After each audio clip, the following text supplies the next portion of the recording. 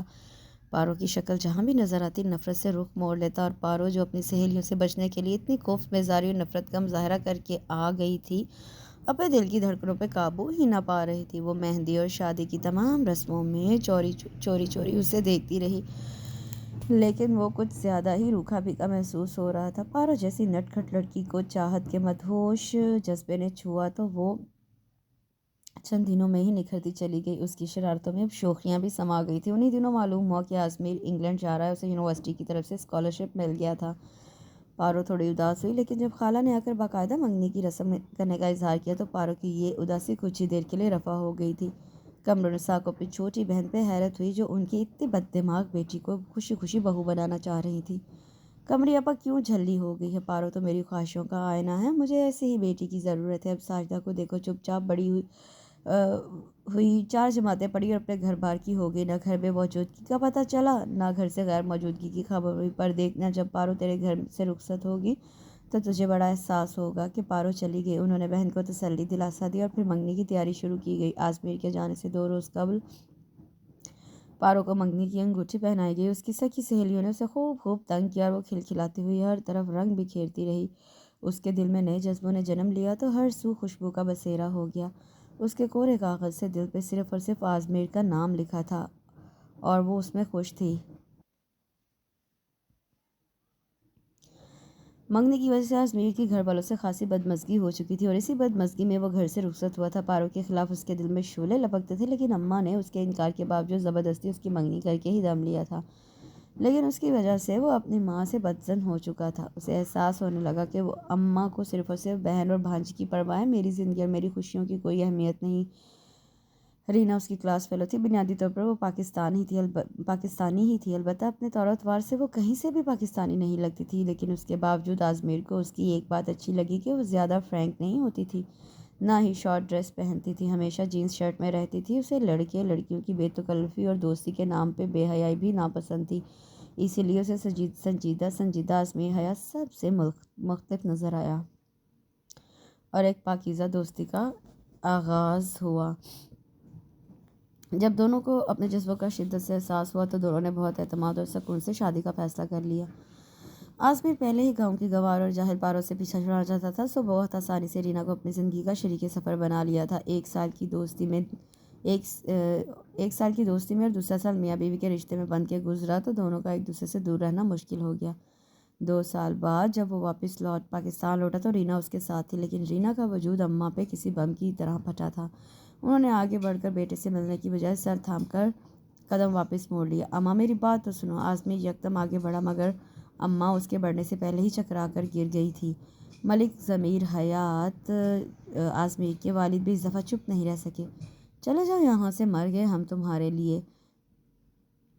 انہوں نے ہمیشہ آزمیر کو ماں سے الجھے دیکھا تھا اور وہ یہی سمجھتے رہے کہ بس کچھ دیر کے لیے ماں کو ستا رہا ہے، لیکن وہ ماں کو ستانے کے لیے اس حد تک چلا جائے گا انہیں امید نہیں تھی، اور جب وہ ہر حد پار کر گیا تو ان کا مشتعل ہونا لازمی امر تھا۔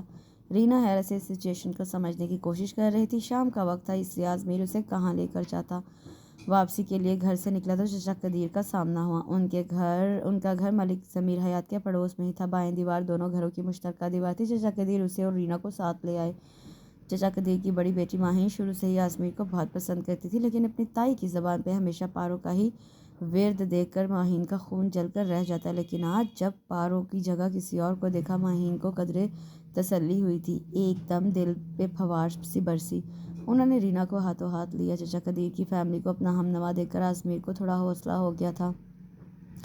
اس کے خیال میں وہ اماں ابا کو سمجھانے اور راضی کرنے میں اس کی مدد کر سکتے تھے۔ وہ اپنی سوچوں میں غلطا تھا اور رینا اپنی سوچوں میں۔ آپ نے مجھے بتایا کیوں نہیں تھا کہ آپ کی انگیجمنٹ ہو چکی ہے؟ تنہائی ملتے ہی وہ بولی۔ میں اس انگیجمنٹ کو نہیں مانتا کیونکہ اس رشتے میں میری مرضی یا پھر میری پسند 1% بھی شامل نہیں تھی اور نہ ہی اب ہے۔ میں نے اگر کسی کو پسند کیا ہے تو وہ صرف تم ہو، اس سے شادی بھی کر چکا ہوں۔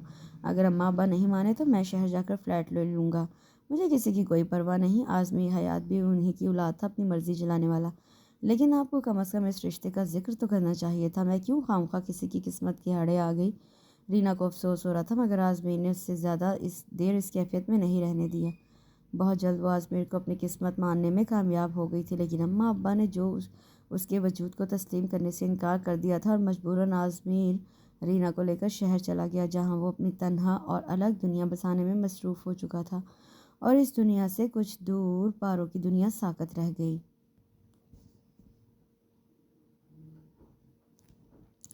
آزمیر شادی کر کے بیوی کے ساتھ واپس آیا۔ یہ اطلاع اس کے ہنستے کھیلتے دل پر تیزاب کی مانند گری تھی۔ اس کے خواب، اس کے خیال، اس کی خواہشیں، اس کے ارمان سب جل گئے۔ پہلی محبت اور مہکے مہکے خواب اتنی جلدی بے وقت ہوں گے، اسے اندازہ نہیں تھا۔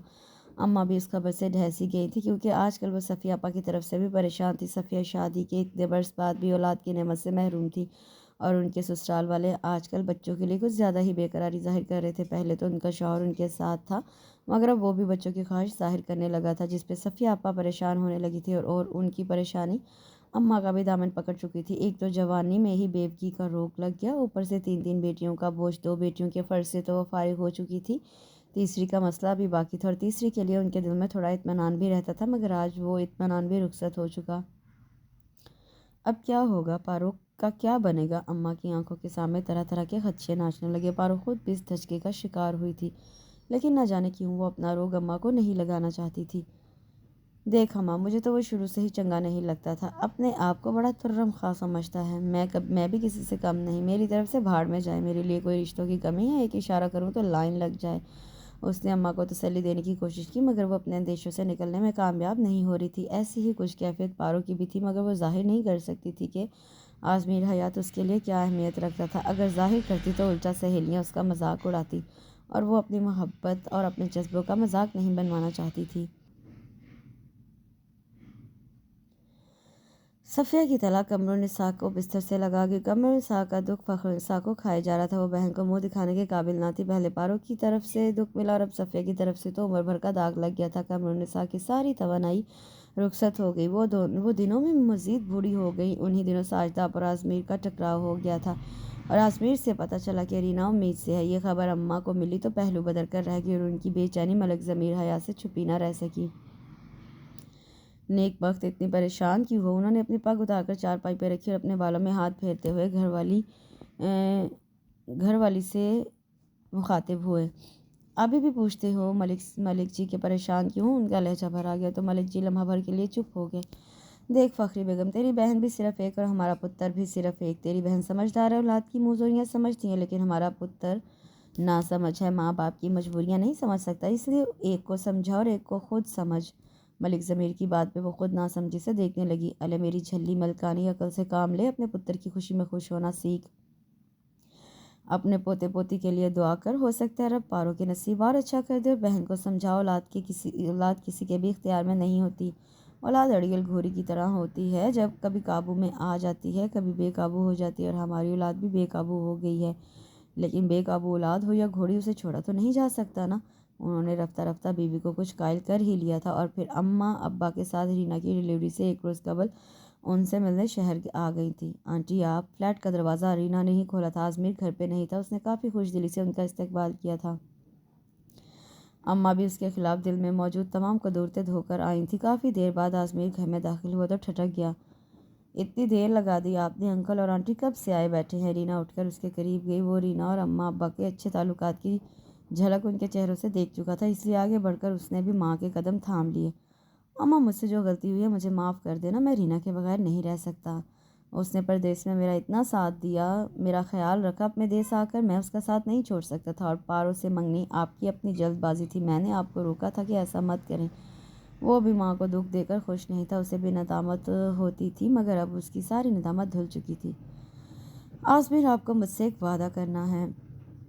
رینا اسپتال جانے سے پہلے اس کے قریب آ گئی۔ جب سے تم ملی ہو تب سے وعدے ہی تو کر رہا ہوں، وہ خوشگوار لہجے میں بولا۔ جو میں کہہ رہی ہوں وہ بتائے، رینا بس تھی۔ ارے بابا کہو، کیسا وعدہ لینا ہے؟ وہ اس کی طرف متوجہ ہوا۔ آپ آئندہ کبھی انکل اور آنٹی کا دل نہیں دکھائیں گے، اور کبھی ان کی کسی بات سے اختلاف نہیں کریں گے۔ آپ ان کے اکلوتے بیٹے ہیں، ان کے بہت سے ارمان آپ کی ذات سے جڑے ہوئے ہیں، اگر آپ ان ارمانوں کو جھٹکتے ہیں تو ان کا دل بجھ جاتا ہے۔ پلیز مجھ سے وعدہ کریں، جو وہ کہیں گے آپ وہی کریں گے۔